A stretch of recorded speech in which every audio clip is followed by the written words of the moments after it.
first Yellow Vest protests of 2019 sweep France. Organisers hoping to inject new life into the movement after a quiet festive season. Clashes breaking out as tonight rioters storm a government office.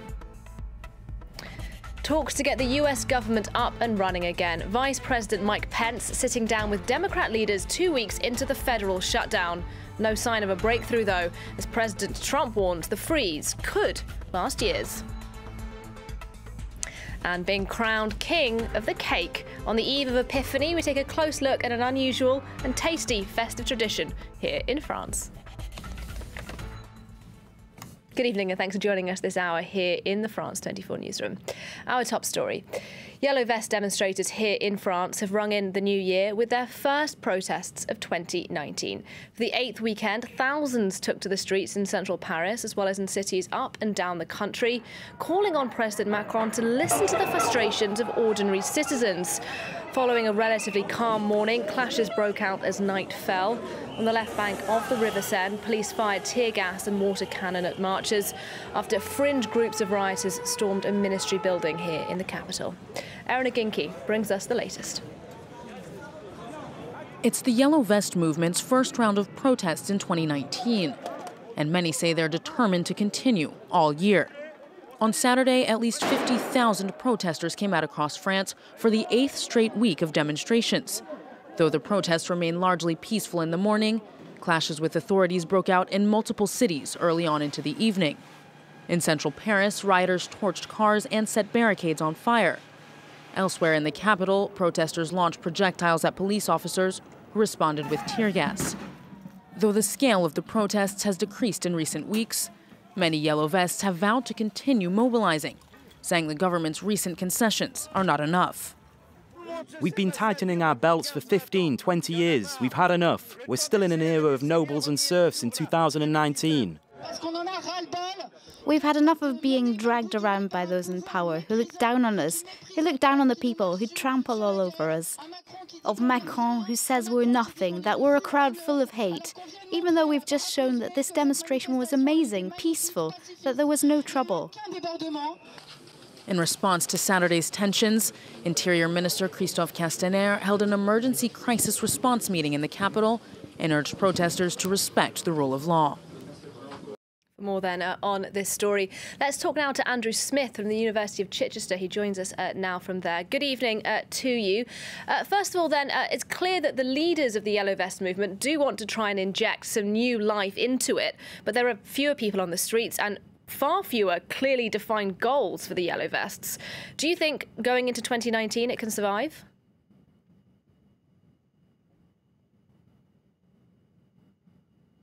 Yeah, I think you raised some interesting points. Certainly, there are fewer people on the streets right now today, and I think that's an important point. This has not kind of recaptured the same fury as earlier acts. I think again we've had really high-profile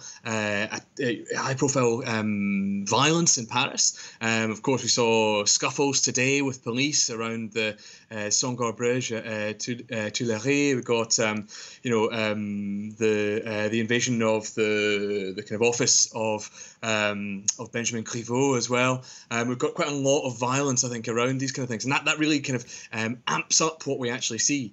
I think as well it's really important to point out not just the violence in Paris, but actually the importance of the kind of the regional aspect of this as well. Of course, we saw today, a lot of action right across France, in Rennes, in Bordeaux, Toulouse, Nantes, in Montpellier, blocking ferry terminals at Saint-Malo and Caen.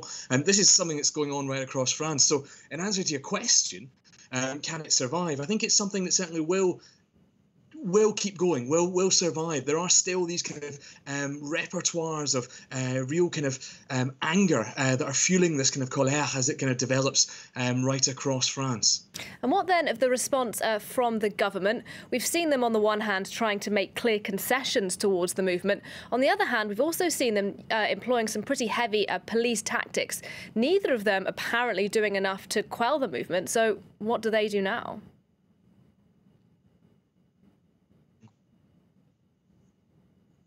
Yeah, it's a difficult one, isn't it? Of course, we saw Macron come out. He made his big speech, his grand address to the nation. He called, he was quite. I think he was quite good at times in terms of taking on, elements of culpability, of listening to people and saying they wanted to change.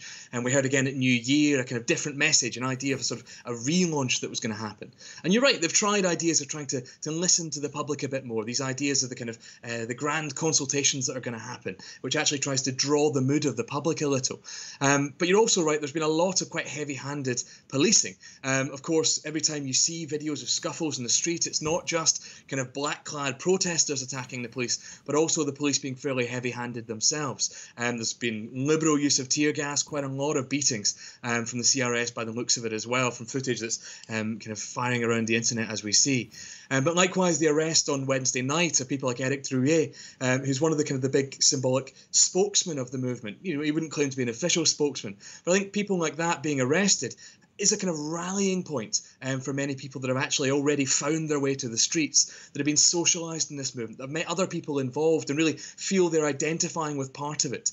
So you're right, the actual issues, as you said in the previous question, some of the issues perhaps are a little bit more obscured, not just about purchasing power at the minute, not just about fuel taxes, which maybe have been addressed by Macron and the government, but also now about this idea of kind of accountability and the citizens' voice. Of course, the RIC, the citizens' referendums, and that we've called for. That's something that's really pushing and driving on these issues, this idea of accountability and being able to speak to power, I think. Indeed, we'll have to see, of course, how things unfold and if there is Act 9 next weekend. Thank you very much indeed. That's Andrew Smith, talking to us from Chichester University. Next, let's go to Washington for you on the programme, where the Vice President, Mike Pence, is now sitting down with top Democrats to try and hash out a deal to reopen the federal government. Some 800,000 public workers have gone unpaid in the last 2 weeks after talks collapsed over the funding of the border wall with Mexico. The president has demanded $5.6 billion for its construction, a figure that the Democrat-controlled House of Representatives say is simply out of the question. Or with a quarter of the federal government completely shut down, what services are precisely affected and who is being impacted? Our correspondents Philip Crowther and Sonia Dridi have been to find out. 6 ounces or 9? 9, bring it. Furloughed and frustrated, government employees can be found in places like these during a government shutdown. Here's one 15-year veteran of the State Department who prefers to remain anonymous to comment freely. Cheers to you. Cheers. Oh, I'm livid, actually. I'm incredibly angry. We are political pawns. They are using government employees to play out this political drama, to be eroding our ability to put food on the table and pay our bills. Just makes it that much harder. The reason, a fight over a border wall. What other government shuts down because the president and the Congress can't agree on some tertiary thing? It's not a justifiable reason to hold 800,000 people hostage. The effect? In Washington, we encounter government workers who are literally wandering around trying to keep busy. I'm going to keep looking for ways to be productive, to find reasons to get out of the house. This statistician with the Department of Homeland Security spent the morning cleaning up the trash on the National Mall that the government is no longer picking up. Because of the shutdown, national museums are closed, the African American History Museum among them. Upside down, you see it? Came up from Tennessee, flew in, staying a few days, and we cannot see anything. So we're just walking around aimlessly, like a lot of other people, just peering into windows to see why we can't get into our National Mall. I don't see how this is going to help the wall by us not being able to go in. I don't see the connect. Here in Washington, a potential wall between the United States and Mexico seems a long way away, but it has become a political football that is being tossed around by Republicans and Democrats. And the government shutdown still very much a thing here in the U.S. Capitol and around the country.